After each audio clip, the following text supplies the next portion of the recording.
وما انزلنا عليك الكتاب الا لتبين لهم الذي اختلفوا فيه وهدى ورحمة لقوم يؤمنون. صدق اللہ العلی العظیم. رفقائے محترم، یہ قرآن حکیم جو ہے یہ اللہ تبارک و تعالیٰ کی طرف سے دلیل بھی ہے، اور اللہ تبارک و تعالیٰ کی طرف سے برہان بھی ہے، اور اللہ تبارک و تعالیٰ کی طرف سے فرقان بھی ہے. دلیل اس بات کی کہ اللہ تعالیٰ ایک ہے، دلیل اس بات کی کہ محمد رسول اللہ اللہ کے رسول ہیں، دلیل اس بات کی کہ یہ قرآن اللہ تبارک و تعالیٰ کی کتاب ہے. اور فرقان اس کو اس لیے کہتے ہیں کہ زندگی کے جملہ معاملات میں یہ حق اور باطل کو، شر اور خیر کو، سچائی اور جھوٹ کو، جائز اور ناجائز کو بالکل جدا کر کے دکھا دیتا ہے، سمجھا دیتا ہے کہ یہ چیز ٹھیک ہے، یہ چیز غلط ہے، یہ حق ہے، یہ باطل ہے. اس لیے اس کو فرقان کہا گیا.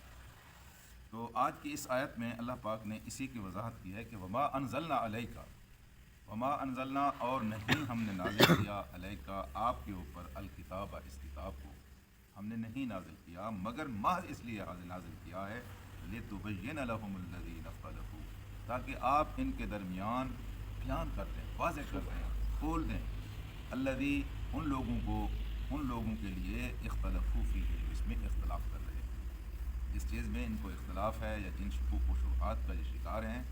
آپ کو ہم نے قرآن اس لیے دیا ہے تاکہ آپ اس کو بیان کریں، ان کے سامنے وہ سارے حقائق کھول دیں جن حقائق کے بارے میں شک و شبہ میں مبتلا ہے.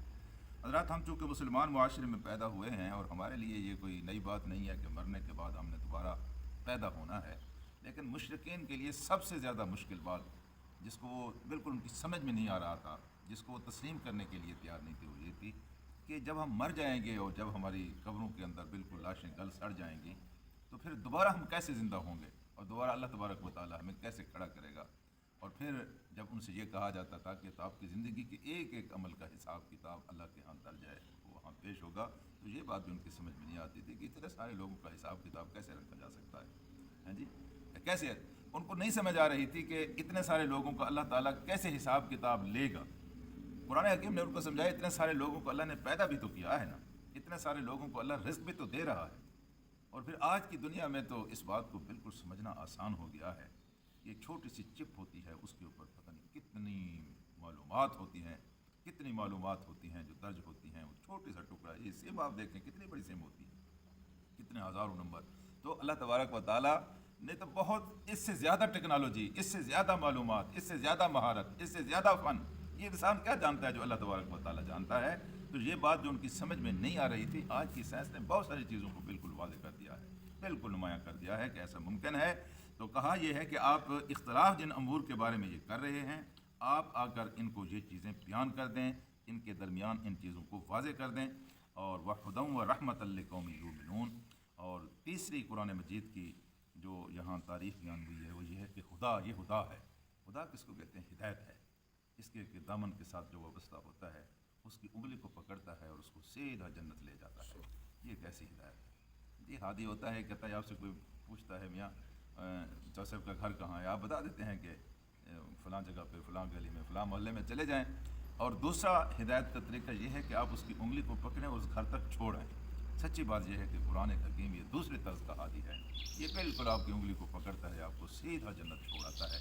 اور تیسری اس کی شان یہ بیان ہوئے کہ وہ رحمتاً، اور یہ رحمت ہے، یہ سر تسر رحمت ہے. اس کا پڑھنا رحمت ہے، اس کا سننا رحمت ہے، اس کا سمجھنا رحمت ہے، اور اس کو سمجھ کر پھر اس کے اوپر عمل کرنا تو رحمت کی زبردست تشریح ہے.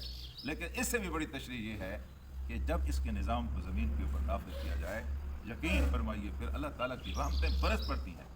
جو زمین اپنے خزانے اگل دیتی ہے، اللہ کی رحمتیں آسمان سے برس پڑتی ہیں. امن کا دور ہوتا ہے، خوشحالی کا دور ہوتا ہے، ہر طرف سے اللہ تعالیٰ کی رحمت کی خوشخبریاں آ رہی ہوتی ہیں. یہ خود رسول کریم صلی اللہ علیہ وسلم کا اپنا مبارک دور اس کا گواہ ہے. پھر یہ خلفائے راشدین کے ادوار جو ہیں یہ اس بات کے گواہ ہیں کہ جب تک اللہ تعالیٰ نے اس قرآن کی عزت سے کسی سرزمین کو سرفراز کیا، وہاں کسی چیز کی کمی نہیں تھی، امن تھا، محبت تھی، ہر قسم کا سکون تھا. اور اللہ تبارک و تعالیٰ نے اپنے خزانوں کے منہ کھول دیے تھے.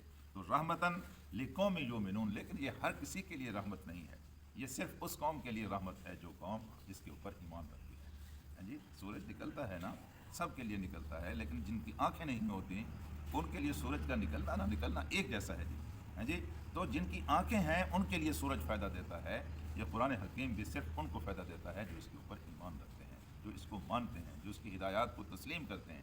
پھر اس کے لیے یہ رحمت بھی ہے, اس کے لیے ہدایت بھی ہے, اس کے لیے فرقان بھی ہے, اس کے لیے برہان بھی ہے. پھر اس کی زندگی کو یہ اجلا بناتا چلا جاتا ہے اور اس کی زندگی نکھرتی چلی جاتی ہے. دنیا بھی اس کی تقریباً جنت نظیر بن جاتی ہے, آخرت میں جنتیں اس کی منتظر ہوتی ہیں. اللہ سے دعا کرتے ہیں کہ اللہ کے قرآن کو سمجھ کر اس پر عمل کرنے کی توفیق عطا فرمائے. اللہم صلی علی